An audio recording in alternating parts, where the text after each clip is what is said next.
দীর্ঘদিন যাবৎ স্বাধীনতার পর থেকে বিভিন্ন ক্ষেত্রে নিষ্পেষিত, নিপীড়িত এবং বৈষম্যমূলক আচরণে লিপ্ত আছি। এখন আমরা বর্তমানে যে প্রধান উপদেষ্টা এবং আমাদের প্রাথমিক গণশিক্ষা উপদেষ্টা মহোদয়, আমরা ভাবছিলাম যে দীর্ঘদিনের যে অচলায়তন, এই বৈষম্যটা নিরসন করে আমরা আমাদের দাবি দেওয়া চাইব কেন। আমাদের স্থান হচ্ছে শিক্ষা প্রতিষ্ঠানে।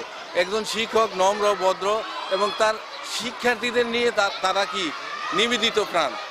শিক্ষার্থীদের উন্নয়ন মানে শিক্ষকের উন্নয়ন, কিন্তু আমাদেরও তো একটা নির্দিষ্ট সীমারেখা আছে। আমরা বুভুক্ষ থেকে আমাদের শারীরিক অস্থিতিশীলতা রেখে যে কোনো ক্ষেত্রে একটা কাজের সুষ্ঠুভাবে সম্পাদনের মূল ভিত্তি হচ্ছে একটা সুষ্ঠু পরিবেশ বিরাজ করা।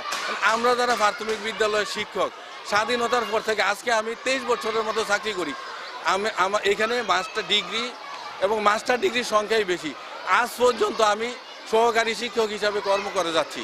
না হচ্ছে আমাদের ভাগ্যের কোনো উন্নয়ন, বেতনের উন্নয়ন, না হচ্ছে আমাদের প্রমোশনের উন্নয়ন। আমাদের যে